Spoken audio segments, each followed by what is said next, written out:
শেয়ারবাজারের ডন বা দরবেশ নামে পরিচিত সালমান এফ রহমান গেল বছরের অক্টোবরে পুরনো এ ভিলেন নতুনভাবে আসেন আইএফআইসি আমার বন্ড নিয়ে।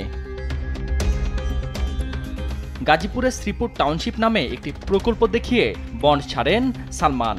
১৫০ একর জায়গায় প্রায় ১৮,০০০ অ্যাপার্টমেন্ট ও সুবিশাল শপিং মল নির্মাণের কথা বলে শুধু প্রথম পর্যায়ে বন্ড থেকে ১,০০০ কোটি টাকা তুলে নেন তিনি। এ বন্ডের মূল মাস্টারমাইন্ড বেক্সিমকো হোল্ডিংস লিমিটেডের সিইও শেখ আফতাব আহমেদ। শ্রীপুর টাউনশিপের মায়ানগর প্রজেক্টের বেশিরভাগ জমি কিনে দিয়েছিলেন এই আফতাব। কি আছে এই প্রকল্পে যার শেয়ার ছাড়ার কিছুদিনের মধ্যেই সব বিক্রি হয়ে যায়, সেই প্রকল্প দেখতে এবার গাজীপুরের দেশ টিভি। মায়ানগর মূল প্রকল্পে গিয়ে মেলে চাঞ্চল্যকর তথ্য। ১৫০ একর জায়গা নিয়ে প্রকল্পটির ৭২ একরই দখল করা। এর চেয়েও বড় অনিয়ম, প্রকল্পটিরই নেই কোনো অনুমোদন। প্রথমত এই একটা নোটিশ দিল, চাঁদাবাজির একটা মামলা দিল। চাঁদাবাজির মামলা দিয়ে আমার সরজমিনে থেকে উচ্ছেদ করে দিল। সরজমিনে থেকে উচ্ছেদ করে দেওয়ার পর এই যে চাঁদাবাজির মামলাটা, এই মামলা দিয়ে আমাকে উচ্ছেদ করছে। এক সময় আপনার এই যে এই পাশে যা দেখতেছেন, এটা এক সময় একটা জঙ্গলের মতো একটা বাগান ছিল। হ্যাঁ, পরবর্তীতে এই যে গত বছর হঠাৎ করে একদিন শুনি যে বেক্সিমকোর মালিকে নিছে। পর থেকে এটা বারান্দারে দিল। এদিক দিয়ে সিকিউরিটি আসছিল, অনেক সিকিউরিটি ছিল, কারোর মানে বাহিরের কোনো লোক এখানে প্রবেশ করতে দেয় নাই। যাদের জায়গা টাকা ছিল সে অনেকে টাকা পাইছে, অনেকে পায় নাই। এইভাবেই মনে করেন যে মালিকে বেক্সিমকোর মালিকে নিয়ে নিছে। এখন এখানে খাস জমিও ছিল।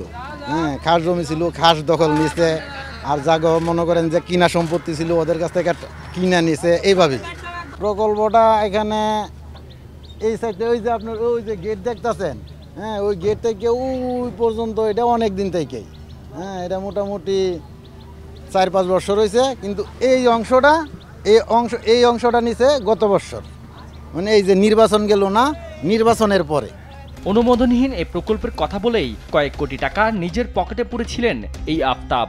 মূলত সালমান এফ রহমানের অর্থ লোপাটে বন্ডের ধারণা দিয়েছিলেন তিনি। একই প্রকল্প দেখিয়ে চলতি বছরের এপ্রিলে দ্বিতীয়বার বন্ড ছাড়েন সালমান আফতাব চক্র। এবার নাম দেয় বেক্সিমকো বন্ড। ২৬২৫ কোটি টাকার এ বন্ড থেকে পাওয়া অর্থ মায়ানগর প্রকল্পে ব্যয় হবে বলে প্রচারণা চালায় তারা। বন্ড প্রতারণায় সালমানের ছায়াতলে থেকে কোটি কোটি টাকার মালিক হয়েছেন আফতাব।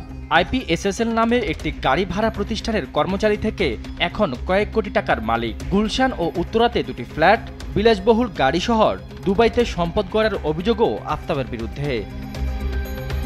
বর্তমানে সালমান এফ রহমানের অবৈধ সম্পত্তি তার নিয়ন্ত্রণে বলে অভিযোগ রয়েছে। শুধু তাই নয়, গ্রেপ্তার এড়াতে দেশ ছেড়ে পালানোর সুযোগ খুঁজছেন এই আফতাব। এ নিয়ে তার সাথে কথা বলতে গুলশান অফিসে গেলে সেখানকার কর্মকর্তারা জানান তাকে চেনেনি না তারা।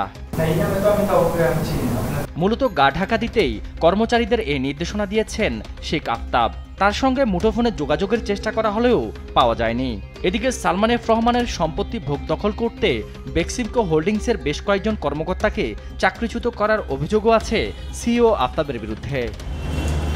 শাহাদাত নিশাদ, দেশ টিভি, ঢাকা।